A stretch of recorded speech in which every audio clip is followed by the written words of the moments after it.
Jared Kellen had been dreaming of this day for years. After decades of serving in the interstellar cause, navigating the chaos of frontier conflicts and alien skirmishes, he had finally bought himself a piece of quiet and abandoned planet on the outer rim. All the planetary scans had promised solitude, fertile soil, and clean water. No aliens, no bureaucracy, no wars, just endless fields under twin suns. He landed his small, rugged freighter near a gentle slope of amber grass. The air was breathable but dry, carrying a scent of metallic minerals, strange yet not unpleasant. Jared's first steps on the soil of Epsil LN7A felt like liberation. For the first time in his life, he could just be. He spent the first week surveying his land, planting hardy crops, and repairing the automated irrigation systems left behind by whoever had briefly attempted colonization decades ago. The farm began to take shape. The fields of grain shimmered under the dual suns, and the wind carried promises of a quiet, self-sufficient life. On the morning of the 8th day, he spotted movement at the edge of his property. A small figure emerged from the tall grasser, being he had never seen before. Its skin shimmered with hues of violet and teal, and delicate bioluminescent patterns traced along its arms like veins of light. It was humanoid but clearly alien. The creature carried a bundle of cloth in its arms, moving with a cautious, protective grace. Jared froze. He hadn't expected company. This planet was supposed to be abandoned. He instinctively reached for his blaster, but something in the way the alien held its bundler child, he realized stopped him. The alien's voice came out in a series of soft melodic tones. Jared's universal translator kicked in. "Please, do not harm us," it said. Its large, multifaceted eyes glimmered with fear. I'm not here to hurt anyone," Jared said, lowering his blaster. "This planet, it's empty. I just want peace." The alien hesitated, then placed the child down. A small, nervous, winged creature peeked from the bundle. Its wide eyes blinked at Jared, and for a moment, fear gave way to curiosity. "My name is Lyra," the alien said. "This is my daughter, Kale. We have nowhere else to go." Jared's heart clenched. The hardships of war, the loneliness of his new life, it all seemed distant compared to the raw vulnerability in front of him. "You can stay here," he said, almost without thinking. "You won't have to hide. You have a home now." Lyra's eyes widened. "Why would you help us?" Jared smiled softly, shrugging. "Because I know what it's like to be alone, and because sometimes humans like to do the right thing."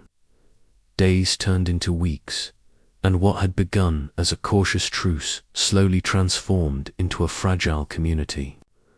Jared taught Lyra how to cultivate the alien-resistant crops he had planted, while she taught him about the planet's subtle rhythms, how to find water beneath the cracked soil, how to identify edible fungi, and how to avoid native predators that lurked in the twilight.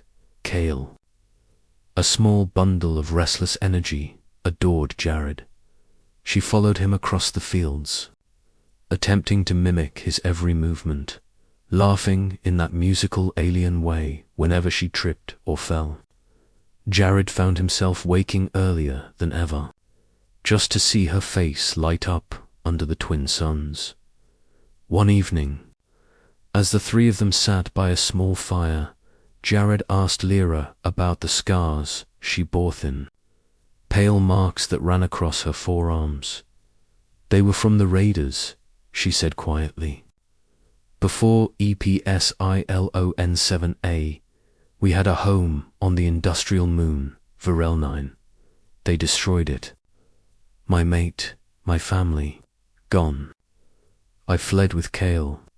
Her voice trembled, but she held it together. Jared's hands clenched into fists. He had faced raiders, pirates, and alien warlords in his time, but hearing the pain in her voice made the threats feel personal. "They won't find you here," he said. "I'll make sure of it. Nobody touches this farm while I'm around." As winter approached, a harsh season for this otherwise abandoned planet, Jared expanded his small homestead. He repaired the old greenhouse units and used them to grow food that would last through the months of near darkness. Lyra and Kale adapted quickly, thriving in the sheltered environment. Together, they were no longer just a human and aliens. They were a family, but peace, Jared knew, was never absolute in the galaxy. On the 100th day, his scanner picked up a faint signal, small, but unmistakable. Raiders. They had tracked Lyra across systems. They weren't after him, they were after her. Jared's instincts kicked in. He didn't hesitate. He fortified the farm with traps, camouflage, and early warning sensors. When the raiders arrived in their ragged freighters, expecting an easy target, they found the farm transformed into a fortress. Automated defenses activated, and Jared, armed and ready, engaged with precision honed over decades. Lyra and Kale were safe inside the greenhouse. Jared moved like a shadow across the fields, dodging blaster fire and returning shots with uncanny accuracy. The raiders, expecting a helpless alien mother, were met with a human who refused to be passive. One by one, they fell to the ingenuity and sheer resilience of a man defending his newfound family. By dawn, the last raider ship was scorched and smoking, retreating into the distance. Jared stood on the ridge, watching the horizon. He was bruised and tired, but victorious. Lyra emerged from the greenhouse, holding Kale. "You didn't have to fight alone," she said softly. "I did," Jared replied, "because someone has to. And sometimes, humans just do what's right, no matter what." For the first time, Jared understood that peace wasn't merely the absence of conflict. It was the safety of those you cared about, the quiet nights by a fire, the sound of laughter from a child not your own. It was the knowledge that you could face the galaxy and stand strong, because you were fighting for something more than yourself. In the weeks that followed, life on Epsilon 7 returned to a serene rhythm. Lyra helped Jared expand the farm, introducing alien crops that thrived in the strange soil. Kale explored the fields under twin suns, always under the watchful eyes of her human guardian. They celebrated harvests together, shared stories of lost worlds, and built a home that was theirs alone. Jared sometimes thought back to the day he landed, imagining endless solitude. How little he knew then that solitude had been empty without the bond of trust and love that he now shared with Lyra and Kale. On a clear night, under a sky of stars brighter than any city he had known, Jared looked at the two of them, his alien family, and smiled. He had come seeking peace, but he had found something far greater, and in the vast, abandoned stretches of the universe, he finally felt at home. The universe was dangerous, unpredictable, and often cruel, but in the end, Jared realized one truth that transcended species, planets, and wars.